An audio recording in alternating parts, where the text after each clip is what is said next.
Morning. It is cold out here. It's cold. We're about to start working on the deck. I got the girls some cereal and they've had some grapes, and now they're snuggled up on the couch watching some cartoons, watching some Bluey. I love Bluey. It's such a good show for them. And yeah, we're trying to wrap things up today where the porch is functional by the end of the day, so that way I can use it, because tomorrow is Thanksgiving. Josh will be going home after Thanksgiving, and I'll be, home until he comes back next weekend to visit, and we will hopefully get some more of the porch done. In the process of recording, I broke my tripod, so I'm having to hold my phone up. Not the best, but that's where we're at. I'm just walking around. Tomorrow is Thanksgiving, so I wanted to kind of do a little pop in and talk. A little talking, a little walking. Just walking around out here. Yeah, tomorrow's Thanksgiving. So I wanted to talk about the things that we could be grateful for. I know that sometimes things are really hard. It's hard to find things that we feel thankful for. We can get stuck in certain mentalities where things are all, seems like everything's going wrong. And I've been there, where I just a real lack mentality. And I get it. I really get it.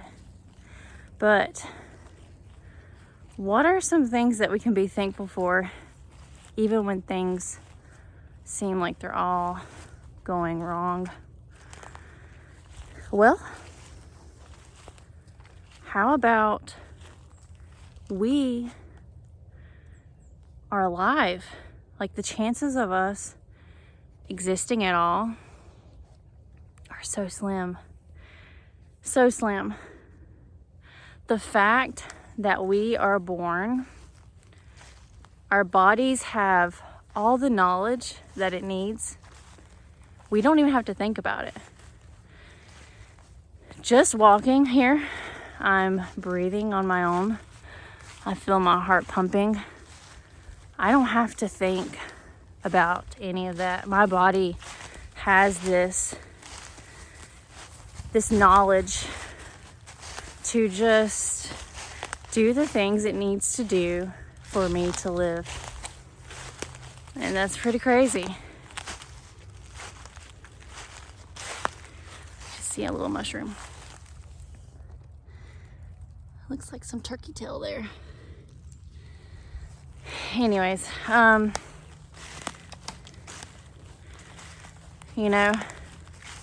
if you have a place to sleep, that's something to be thankful for. Not everyone has a place to sleep tonight.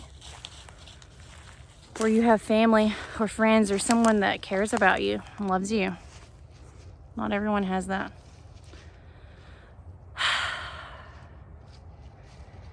And as a single mom, sometimes it can be hard, and I get stuck in this mindset of, oh God, it's so hard.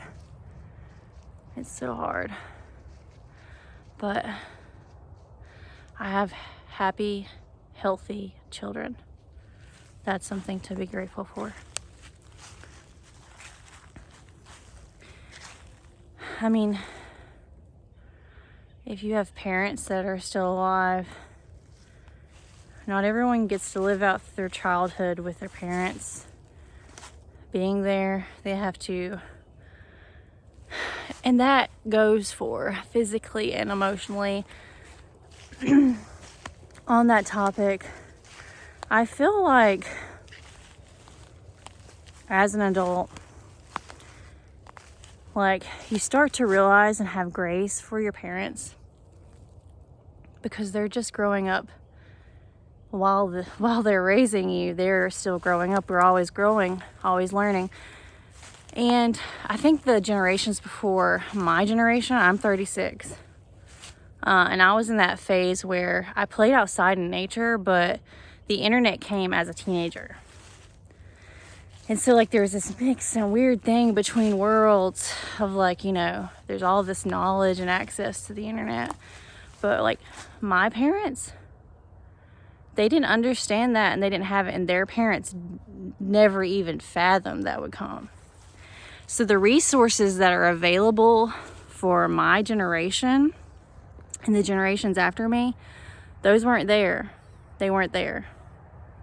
Like, those generations, they were just surviving.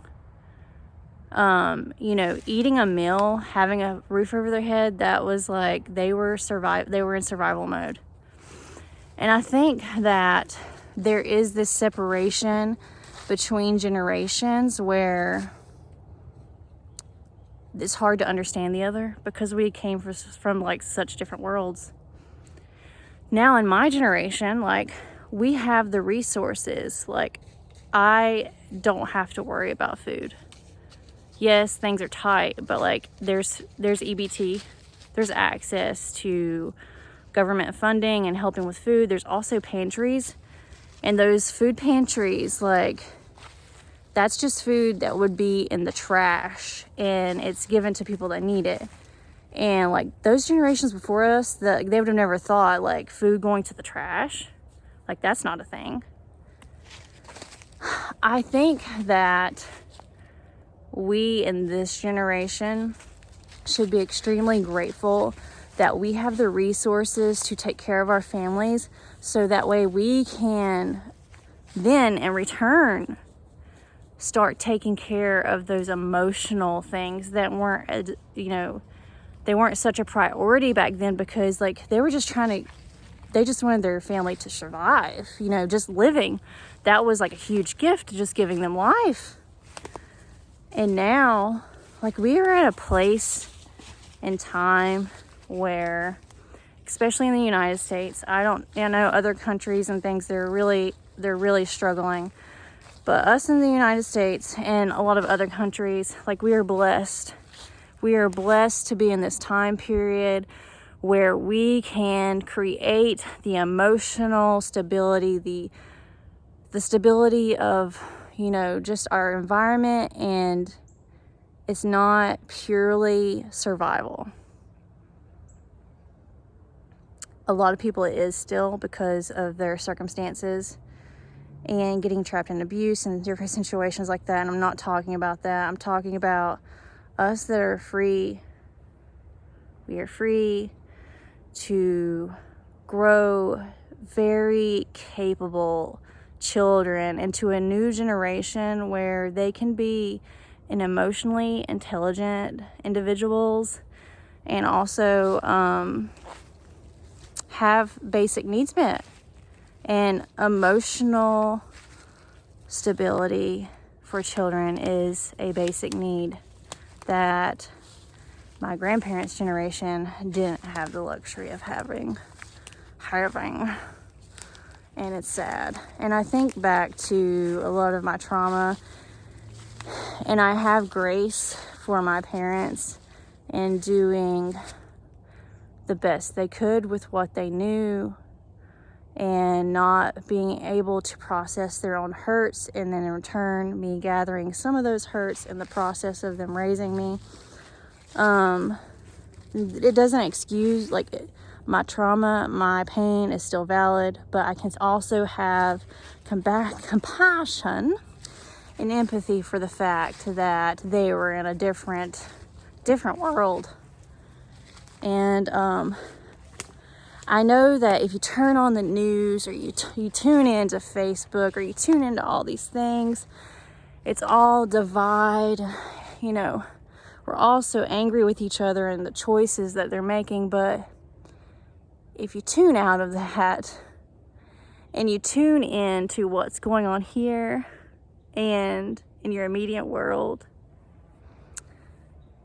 there's so many blessings.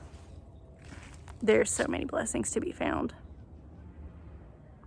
There really is. And there's a lot of good. I think that the internet can be used in such a great way. It's a tool. It is a tool, and like any tool or vice, it can be abused. And it can be turned into something that it wasn't meant or intended to do. You know, you have a glass of wine, that's fine.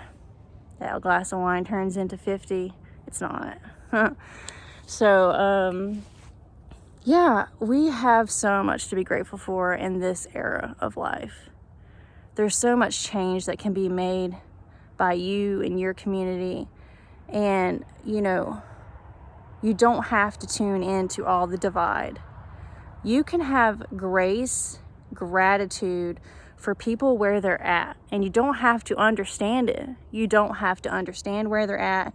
You don't have to agree with where they're at. And you can just give love for where they are. Because everyone is here. And we are all working. We're all walking on our own path and our own journey. And sometimes people just aren't there where they can accept things that you want to offer. And that's okay, because they're on a different path. They have different lessons to learn here. We all have lessons to learn. We all have things to grow through. We have our own challenges. And just because someone else's challenge doesn't make sense to you, you can't rationalize it, it doesn't fall into your beliefs, it doesn't matter. You can give love. You can give gratitude. And just be grateful for where you are. Be grateful for where you are. And that love and that gratitude and that mindset, and not falling into that lack mindset that divides, good things come. And you get to see the miracles because your eyes are open. And you're looking and you're searching for all the things to be grateful for and all the gratitude to be had, you know? When your eyes are open, the world becomes magical. And I truly believe that here on this earth, we can either be living in heaven or we can be living in hell. And it's all determined by what we think, how we show up. How are we showing up? How are we showing up? And that is a choice. All odds can be against you. All odds. How do you face adversity?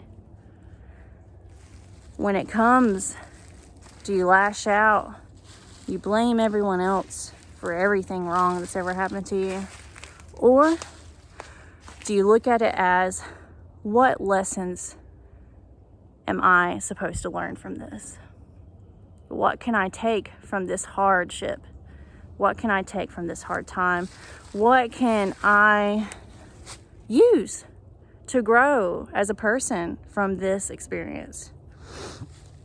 And not let it break you. Let it fuel you to become better and better. And I know that it's harder than just saying it the way I'm saying it. It takes work. It is an everyday practice. It is a habit building tool, like just like going to the gym to lose weight. It's a tool. It's a skill set that you have to use. You have to decide, I am going to be grateful for who I am, what shows up for me, and I am going to receive it with grace the best that I can. And yes, I'm going to mess up. I'm going to do wrong, and have grace for yourself that you're just a human. I just made a video based on healthy communication. And over the weekend, I said something, I lashed out, and it was out of my character. And I immediately was like, God, I really guilted myself and shamed myself, and just like I had to come out of it and have grace. Like, I'm a person and I'm going to mess up, and I apologize and I made it right the best I could. And that's all we can do. That's all we can do. I feel like I'm going off on like all these crazy tangents, but there's so much to be grateful for is what I'm saying here. There's so much to be grateful for. And I hope you can find something to be grateful for. Please, below in the comments, list some things that you're grateful for. What are you grateful for this year? What is going right in your life? And it could be as simple as, I'm managing to drink water every day. I struggle with that. I really struggle with that. The ADHD, I forget to drink water a lot. It's bad. Anyways, yeah, I'm gonna go work on this deck now. The man's out there working, and I said, give me a minute. I gotta go off on a tangent, walk around the woods for a minute, and that's what I'm doing. But I got work to do. And yeah, if you watch this whole video, I really truly appreciate you. And I hope you have an amazing Thanksgiving, and I hope you are surrounded by people that you love, and that you have lots of yummy food. All right, I love you so much, and until next time, bye.